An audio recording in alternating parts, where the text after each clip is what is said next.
누가 더 힘이 셀 거라고 생각하세요? 한 번도 발표장을 연상하거나 사람들 앞에서 이야기하거나 하는 상상해 본 적이 없으실 거예요. 뭐하러 그런 상상을 합니까? 뭐하러 매를 미리 맞아요? 근데 그게 도움이 돼요. 어떤 마음이 들던가요? 또 스피치 망했다 뭐 이런 생각이 드시나요? 또 스피치 마음에 안 들어 이런 생각이 많이들 드실 겁니다. 그런 갈증을 해소하려고 이 자리에 온 걸 테니까요. 제가 방금 비포 영상을 찍으면서 네 분이 가지고 있는 여러 가지 고충을 제 몸으로 흡수했습니다. 흡수했다는 표현이 맞는 게 제가 가지고 있었던 어려움이었거든요. 그 어려움들을 하나씩 알려드리면서 공감되는 부분이 있으면 공감된다고 열심히 끄덕여 주시면 됩니다. 대신 하나만 꼭 기억해 주세요. 여러분한테 남기는 수업이 됐으면 좋겠고, 그런 의미에서 질문을 아낌없이 해주시길 당부드립니다. 이 질문이라는 건 생각보다 힘이 좀 커요. 스피치에서 질문, 발표에서 질문이라는 건 누군가한테 용기 내서 소리를 내야 되는 일이에요. 그걸 잘하면 발표력도 향상할 수 있어요. 그걸 잘하면 자꾸 스피치에 자신감이 생깁니다. 그러니까 오늘 수업에서 첫 번째 미션, 난 무조건 한 번 이상 질문을 해보겠다. 한번 미션으로 삼아보시길 바랍니다. 이런 질문을 하실 것 같아서 미리 얘기하자면 어느 타이밍에 질문해야 될지 모르겠어요. 마지막에 드리려고 했다가 타이밍을 놓쳤어요. No! 말을 끊으세요. 제 말을 끊으셔도 됩니다. 질문의 타이밍이란 없어요. 타이밍은 만드는 거예요. 선생님 말씀 중에 너무 죄송합니다. 저 정말 궁금한 점이 있어서요. 이렇게 물어보면 제 기분이 너무 좋죠. 왜? 열심히 듣고 있다는 증거니까. 말 끊으세요. 알겠죠? 알겠죠? 네. 자, 그러면 본격적으로 하나씩 한번 얘기를 해보겠습니다. 과연 매력적인 사람의 말하기는 어떤 말하기일까요? 어떤 말하기입니까? 당당한 말하기. 어떤 말하기죠? 여유로운 말하기. 여유 참 힘듭니다. 어떤 말하기예요? 대화를 주도하는. 잘하셨어요. 어떤 말하기? 잘 듣고 잘 경청하고 말하는 사람. 네 분의 정답 전 다 정답이라고 생각해요. 각자가 생각하는 매력이 있을 거고, 왜 그 매력을 보는 눈이 다 다르잖아요. 왜 저 사람 만나? 아니 아까워 라고 생각하는데 그 사람한테는 그 모습이 제일 매력적이거든요. 그런 것처럼 내가 생각하는 말하기의 매력이 무엇인지 정도는 정확하게 알고 있을 필요가 있다. 그저 사전적인 정의나 그냥 말로만 때우는 게 아니라 진짜 내가 원하는 스피치가 뭔지를 모르는 채 스피치를 하면 백전백패다. 그러면 여러분은 혹시 아까 이 자리에 서기 전에 그 매력적인 사람이 되려고 조금이라도 생각해 보신 적이 있나요? 이거부터가 시작이에요.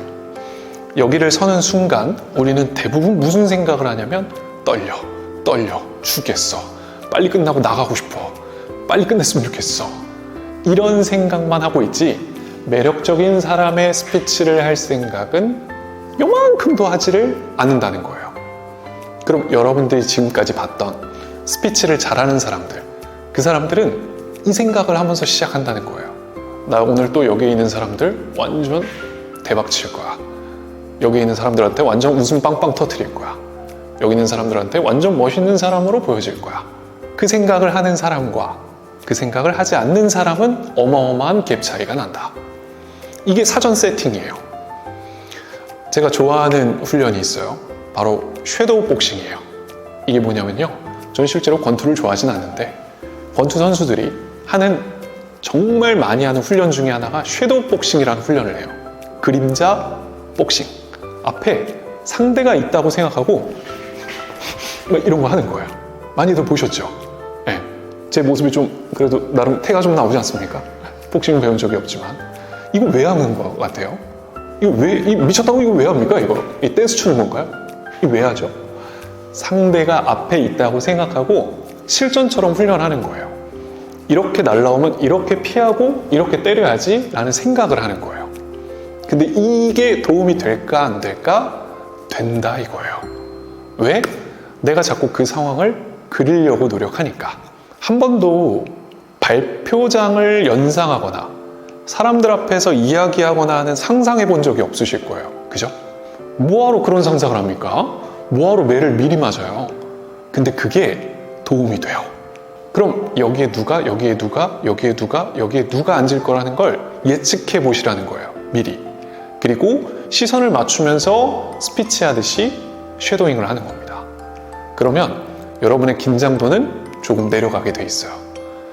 선생님, 그것만 하면 긴장감 이제 아예 없겠네요? 아니죠. 사람 마음이 그렇게 쉽게 움직이진 않습니다. 나를 지킬 수 있는 저는 힘이 필요하다고 생각해요. 발표자가 서 있는 순간, 청중들과 함께 있는 순간, 질문입니다. 청중들, 다수의 청중들과 한 명의 발표자, 누가 더 힘이 셀 거라고 생각하세요? 왠지 발표자일 것 같이 얘기하는 것 같아서 발표자라고 얘기해야 될 것 같은, 이렇게 한번 생각해 보면 편해요. 여러분들이 학창시절에 선생님이 이제 수업을 받고 있는 와중에 선생님이 수업을 하다가 이렇게 돌아다녀요. 그러다가 내 옆에 딱 이렇게 서요. 그러면 긴장이 확 됩니다. 왜? 1대 다수, 1의 힘이 어마어마하게 크거든요. 다수를 견디고 있는 1의 힘은 생각보다 무지막지하게 셉니다. 그래서 그 근처만 가더라도 벌벌벌 떨어요. 왜냐? 마치 이런 거랑 똑같아요. 저기 있는 학생 한번 얘기해 볼까요? 이 시선에 닿는 사람들은 다 긴장을 합니다. 그만큼 영향력이 커요. 그런데 우린 그 영향력을 발휘하느냐? 안 합니다. 힘이 있다고 생각하느냐? 안 합니다.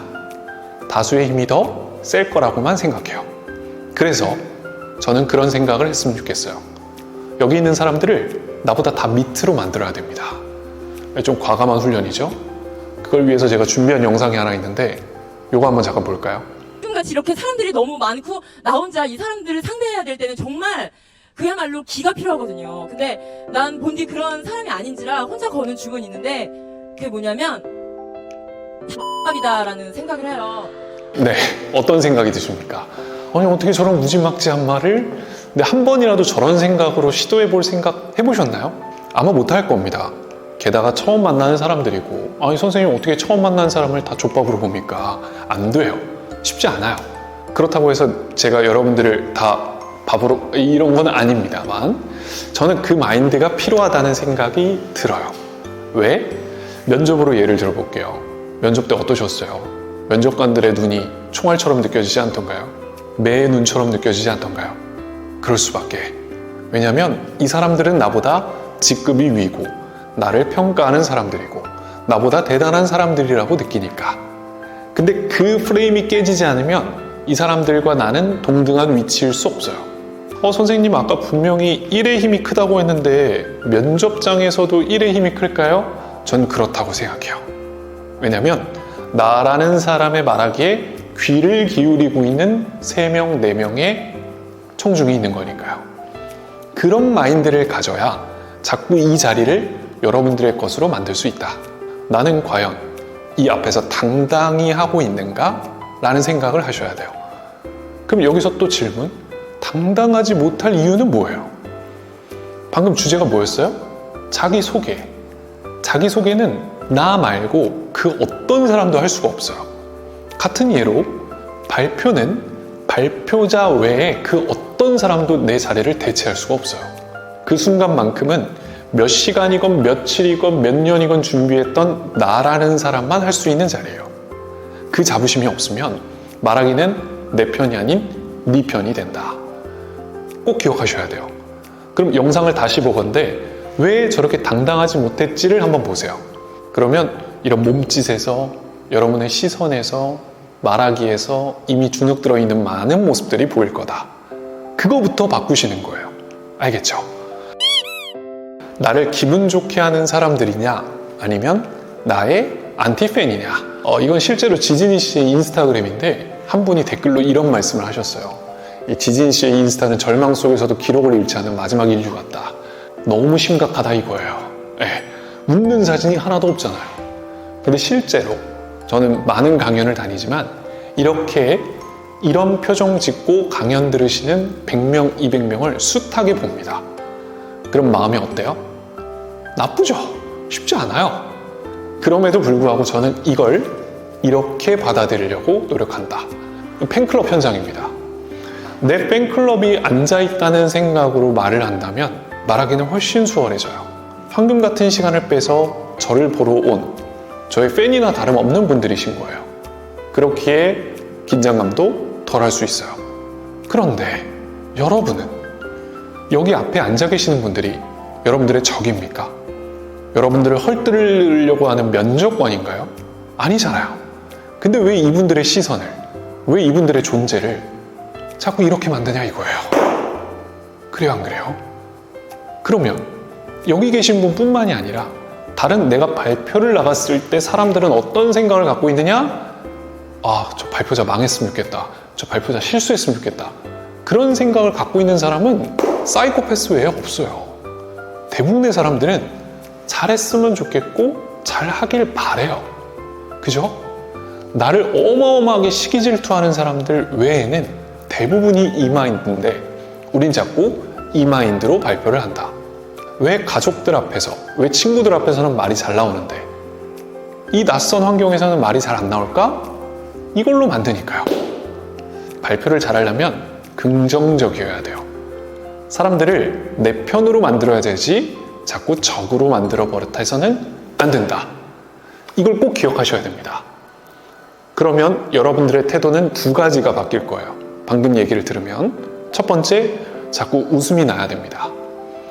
나의 편이니까, 내 가족과 같이 나를 아껴줄 수 있는 사람들이니까 자꾸 웃어야 돼요. 면접관도 똑같아요. 면접을 구워 삶으려면 그 사람들을 내 편으로 만들어야 되잖아요. 그럼 웃어야지 찡그립니까? 아니죠. 웃어야 돼요. 그래서 웃어야 됩니다. 두 번째 태도가 바뀌는 건 여러분의 몸짓이 당당해져야 돼요. 이게 당당하고 이게 완전 나여야 돼요. 근데 아까는 뭔가 이게 막 굳어버리잖아요. 쭈삣쭈삣 굳어버리고 대부분이 막 합장을 하고 계시더라고요. 뭐 기도하시나요?